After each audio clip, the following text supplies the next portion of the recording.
who do I call so that they know, so that they tell me what to do. Two other things that I missed on the housekeeping.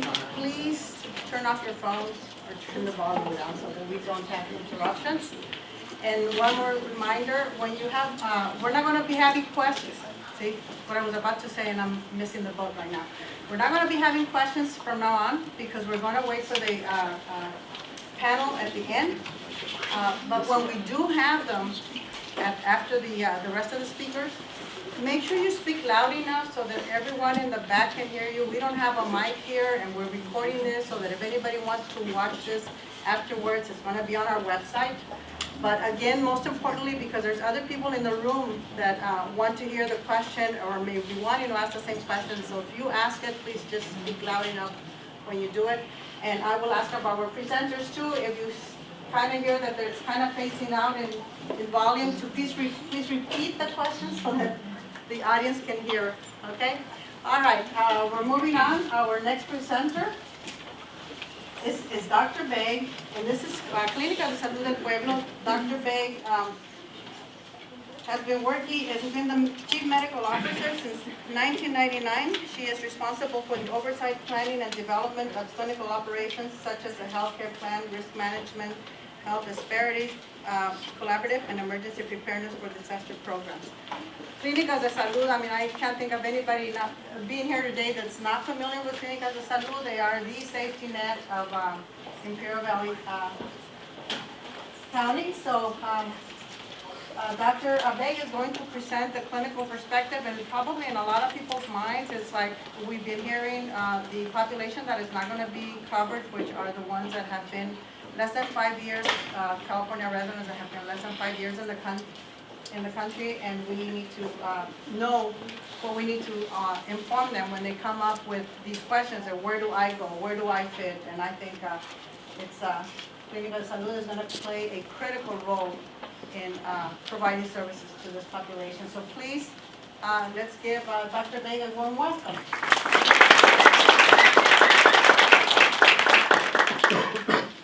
Thank you, and I really have to appreciate the effort that Sylvia and her organization put in, as well as Robin Hodgkin in putting this thing together, because as you have realized over the years yourself, over the years that we've been talking about healthcare reform, that it is a sweeping reform, and that is not just a terminology. I mean, it is serious changes that are taking place.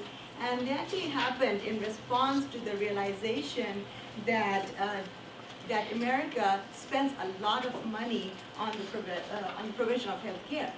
We spend a lot of money on our health care, but the outcomes are not what we want. We actually have poor outcomes than a lot of other countries that would be considered developed or in the same category as the United States of America. So having said that, I think that is one of the major motivations that made changes, that made us realize that something had to be done.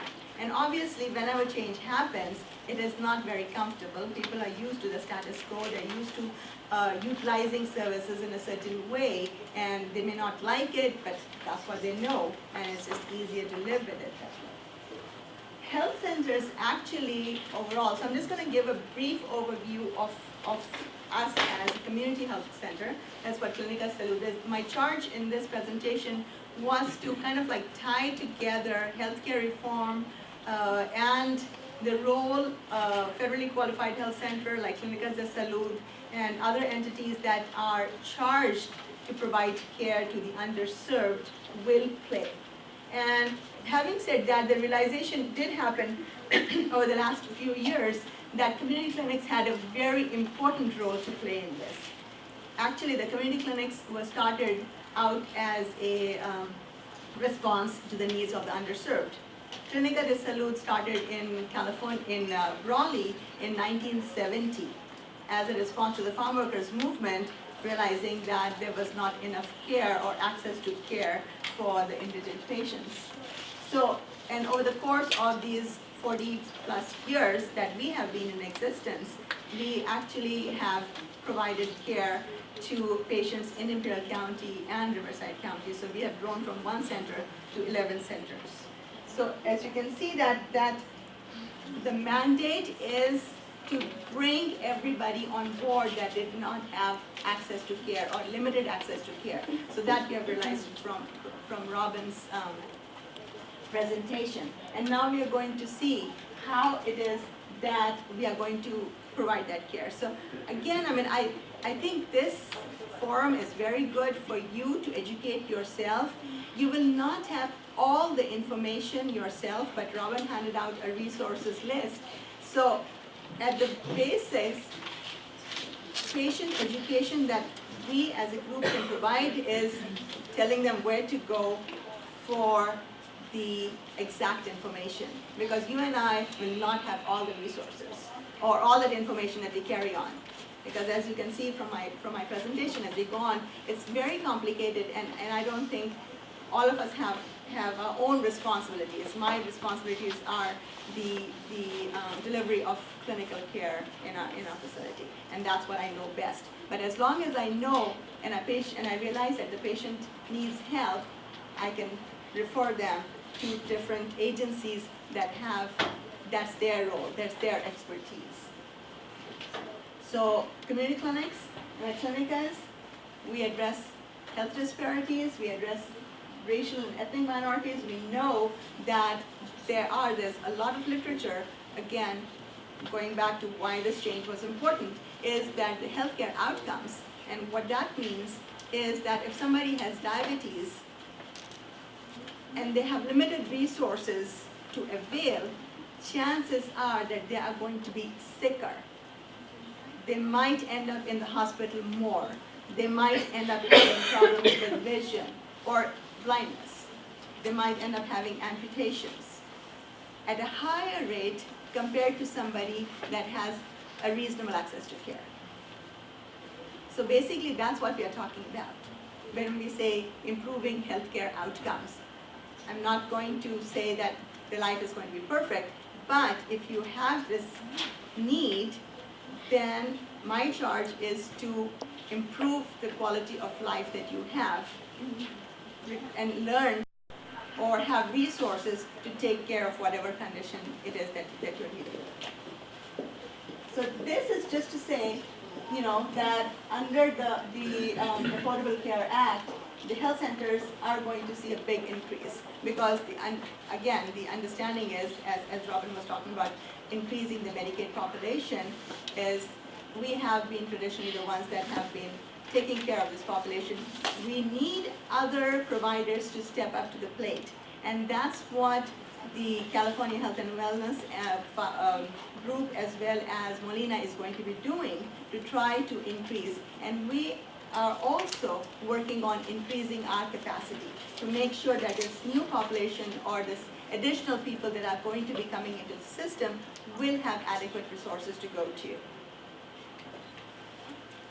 A little bit about the money that is going into the system. A lot of it, as I said, United States of America spends a lot of money on healthcare, but hopefully this targeted, focused expense is going to generate the results that we're looking at.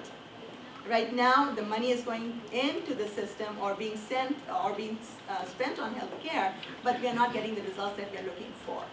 So that's basically what this slide is supposed to tell you, is that as they're putting in like $9.5 billion into healthcare operations, because again, the understanding is that the healthcare centers are the ones that are going to be providing the majority of the access or trying to improve the patient care overall.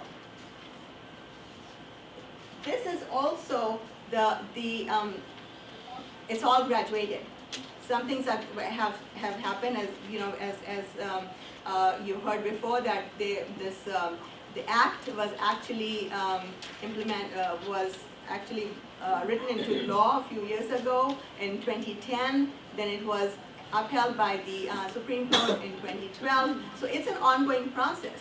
And again, that is, I think, the charge for all of us to keep on trying to educate ourselves, because when the patients come in, we have to have a little bit of knowledge. One of the important things that I would want, again, these are all numbers, all money that has gone into the system. So, you know, I mean, just FYI that stuff.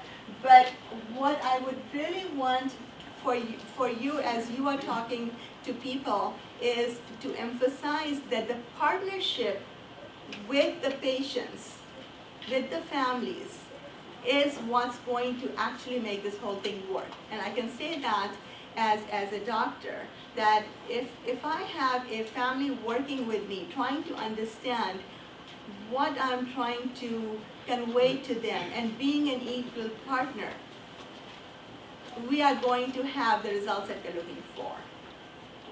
A lot of times, I mean, so if somebody gave me an example, and I think that was well worth repeating, that on an average, a patient goes to see their doctor or us 3.5 times in a year. So on an average, they are spending an hour, hour and a half, 2 hours with their healthcare providers. The rest of the time, they're on their own. And that's what determines the outcome. What I do as a doctor in my 2 hours of contact over the period of a whole year may have a lot of value, but the sustaining of my advice or the personal responsibility of the patient and the family is what's going to ultimately determine the outcome.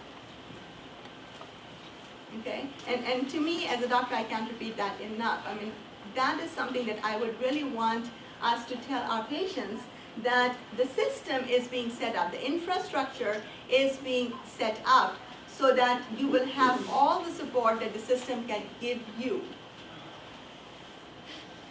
Okay? But in order to have this thing work, it has to be a partnership. Okay? So Clinicas actually opened up a new access center last December, and it's called Raleigh Open Access Center, and that was done in response to the utilization of inappropriate utilization of the emergency room. Not every emergency room visit is an emergency visit. So that was after hours access. That was one of the barriers to care. Patients needed care when they needed care. You know, I mean, I'm a pediatrician, so I'll say constipation, earache. But these are not emergency room visits. But the kid is uncomfortable, or the child is in pain. I want my child to be taken care of now. So in response to that need, we actually applied and we got funding, and we opened up the Raleigh Open Access Center, which provides immediate care and primary care. So we do both. Immediate care meaning that we will fast track patients depending on their need, but sometimes we have patients that have chronic diseases, and because now we have electronic health records, we can see their needs across the clinics. They don't have to be going to a particular clinic site. We can see what their needs are and try to address them appropriately when they are there, you know, in our clinic, even though they might have come in for a cold or a hearing. Also, this is just to say all the other things that are being done to expand the access to care. New school-based clinics are being offered, and there are other agencies that are taking advantage, other entities in Riverside County that are actually going into schools and providing school-based health centers to take the health care to the patients, make it easier for them to access healthcare. This is something, again, I mean, you can see we are part of the Council of Community Clinics, and also I know recently 211 program has come into the county, Imperial County. We are in the process of partnering, and so this slide was actually taken from a presentation that the council and the 211 people in San Diego put together. So this is what I mean when I say we can't have all this information. I can just say that different people, different groups of people, depending on their where they fall according to their income and resources, according to the federal poverty guidelines. But I can't carry all that information. That's when I need social services. So that's what I'm trying to say in this slide, is it's very complicated. This is not my specialty. As long as I know where to send the patient, I feel like that is my responsibility. I can't say, I don't know, you will have more, but I don't know. And I can't, but I feel like we are all responsible to making sure that the patient gets to where they will have appropriate information. That is really, really important, because as you can see, if you fall in 133% of federal poverty level, that's FPL, that's what it stands for. You qualify for some things, 200, 250, 300, 400. These are all different, groups. But again, we have to make sure that the patient is pointed in the right direction.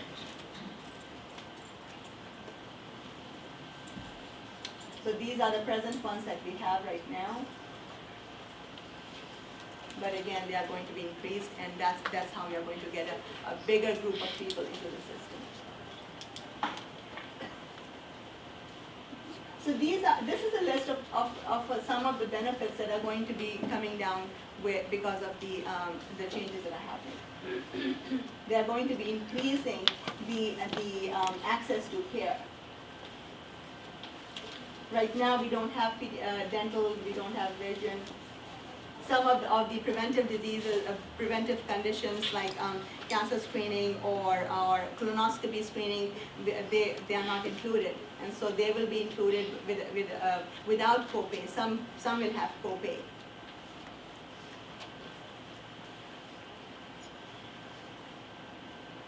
Basically, what we are going to be doing is trying to move the patients that are using the emergency room as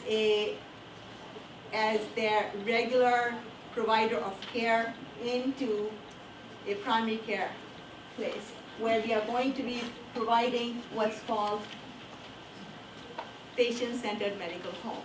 That is a term that you might have heard before, but what is a patient-centered medical home? The patient-centered medical home concept actually came about from the American Academy of Family Practitioners, as well as the American Academy of Pediatrics. And the concept initially was, because there's a lot of research to show that if there is coordination of care, there is one place where the patients can go to, and this place has all the information about all the different resources or the different places where the patient needs help. The outcomes are better.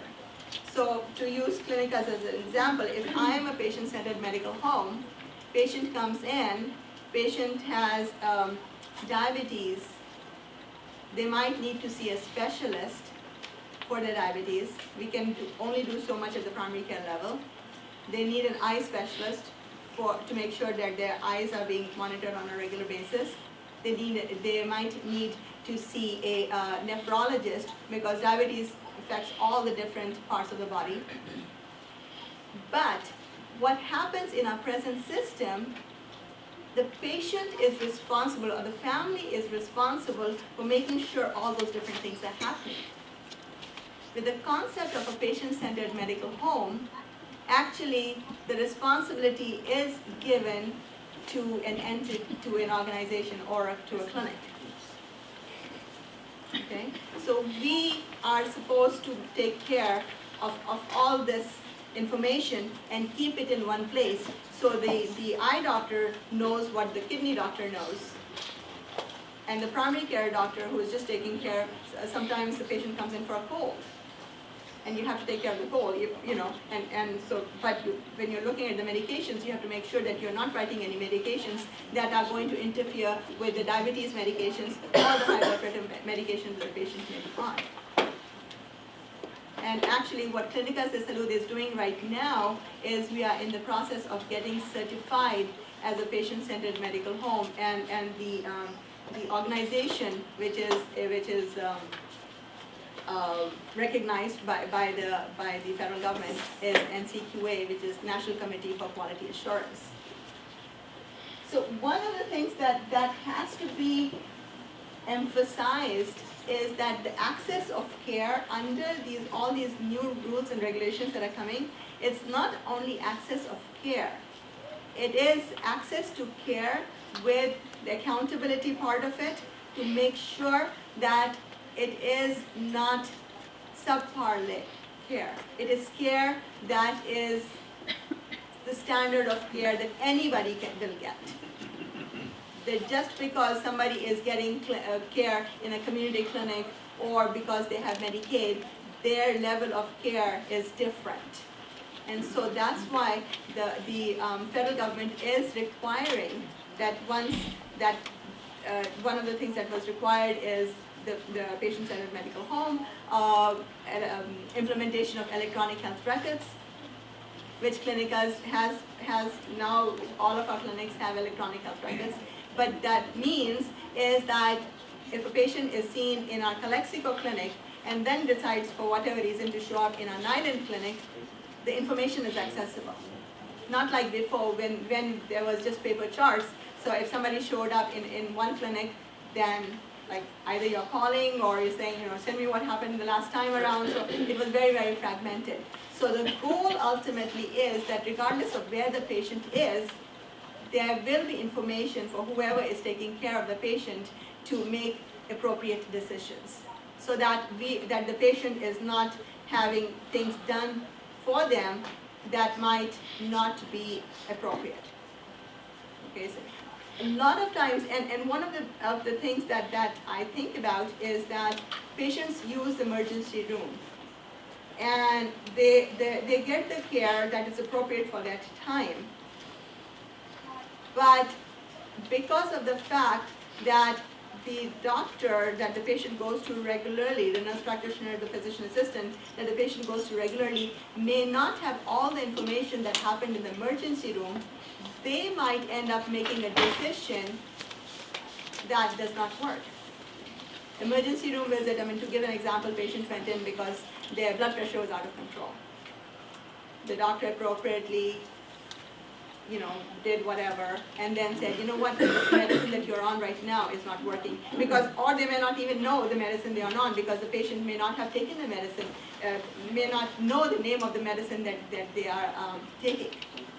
So the doctor in the emergency room decides to prescribe a medication. Patient comes home, takes the medication that the doctor in the emergency room prescribed, takes the medication that the regular doctor prescribed, and actually runs into trouble, because now they are overdosed. Or arbitrarily decides like, oh, should I take this or not? Maybe I won't. But the other thing that's happening is something that's called health information exchanges. Okay, so a lot of moving pieces to this whole healthcare reform thing. The health information exchange, again, Clinicas is part of it also, is helping, is working on when our patient shows up in the emergency room at Pioneers Hospital. That's our closest entity that we work with. We are also working with El Centro Regional Hospital and with San Diego hospitals, and in Riverside with their local hospitals, that whatever happens in those hospitals, we will have access to that information. So that we are not actually, we tell the patients, bring in your medication list, what happened between your last visit with us. But patients may or may not remember to do that. So if we have direct access to that information, we can make better decisions for those patients.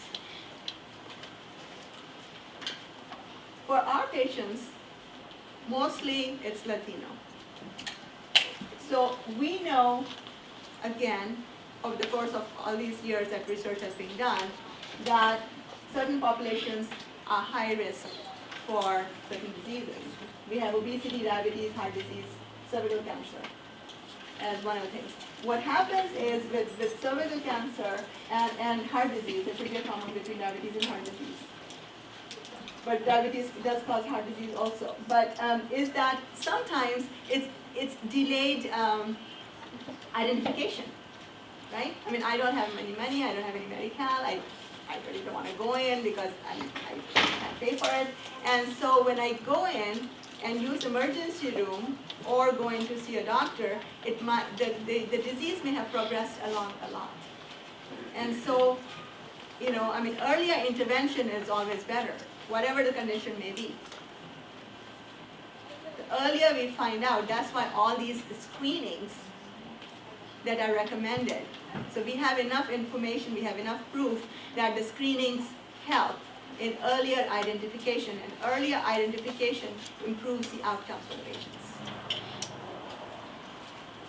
Okay, and so with these changes that are taking place, we will be able to get patients into the system. I have a very low rate, I mean, and again, we're talking about for Clinicas, because of we are a federally qualified health center, we have a lot of reporting requirements. So I know a lot of my patients need cancer screening, colon cancer screening, but they don't get it, even though we tell them to. I mean, because that's all we are able to do at this time. We can advise them to do it, but they don't go because they don't have any resources.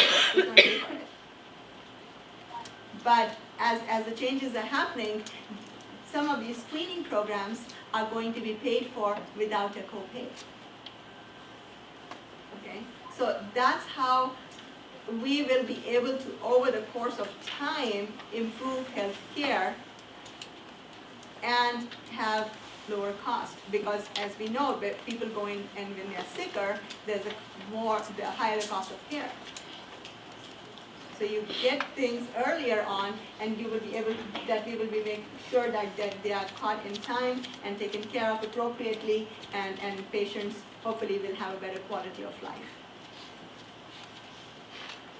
So these are my resources. I use the Council of Community Clinics thing, slides, and then HRSA.com is a major resource for education. So basically what I'm going to emphasize is this group, educate yourselves, because as Sylvia put in England, it's a very short time and there's a lot of information.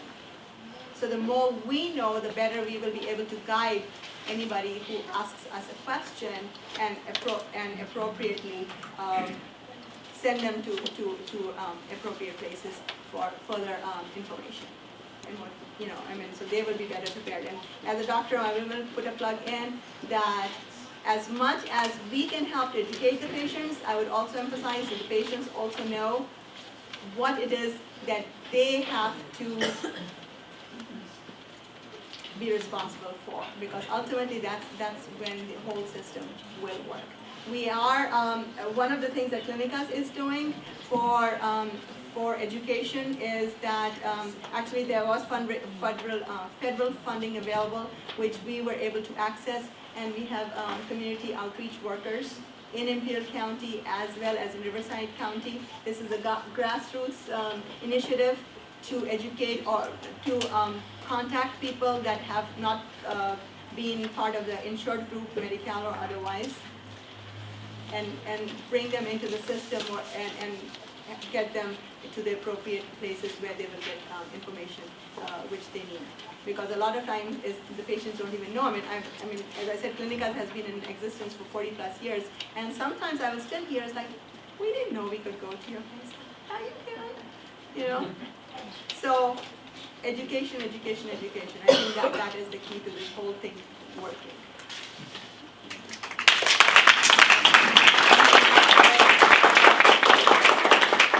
One thing that I wanted to let people know that I heard in a meeting that I was at last Wednesday is that Clinicas is expanding their hours for Saturdays. You want to talk about that? And I think even Sundays. So The Raleigh Open Access Clinic is open Saturdays and Sundays. Yeah. So Right now we are actually, because of, we have to go into a new facility, so our clinic is open till 6 o'clock in Raleigh. All our clinics are open at least till 6 o'clock, but in Raleigh we have the Open Access Clinic, and that is open from 5 till 10 or whenever patients don't need us anymore. And then a whole day Saturday and a whole day Sunday. But once we have a new facility, actually those hours, those weekday hours are going to change. are going to be expanded. Right now, so it'll be another full-service clinic. Right now, our full-service clinic is Brawley and the other clinic sites. And the other thing that we are doing, thank you, Sylvia, I'm taking 5 more minutes, is open access. It's same-day scheduling. So if patient comes in, because one of the things that frustrates people, and one of the reasons why they say they go to the emergency room is that they feel like, oh, I go in there and they see me. And I come to you and I have to sit and wait. Right? So that gets very frustrating for patients and their families. So one of the things that we do is, in all our clinics, is same-day scheduling. So instead of just walking in and waiting, call us, and we will tell you what time to come in. And so you will be seen that same day, but it will be a little bit better for you, and we can tell you, like, okay, we have a space at this time, so come in. Because again, I mean, if one of our experiences and one of the major reasons why we have long waiting times is because patients come in, and so if I come in and there are 2 or 3 people ahead of me to be seen, then I just have to wait my turn, and that can get frustrating. So that is one of the things that we are doing across the clinics, having same-day scheduling. You call in, and we call them open access slots, and so we can take you that same day, but it's a little bit more controlled for you, as well as making sure that we have the clinicians. And also the other thing that we're working on, and this ties into the patient-centered medical home, is that you get to see who is your designated clinician, your nurse practitioner, your MD, your PA. So you're seeing the same person majority of the time. There are going to be times when you do not see the same person, but as much as we can prevent it, we want you to see the same person, so you know, and you don't feel like I have to repeat myself all the time. Thank you very much.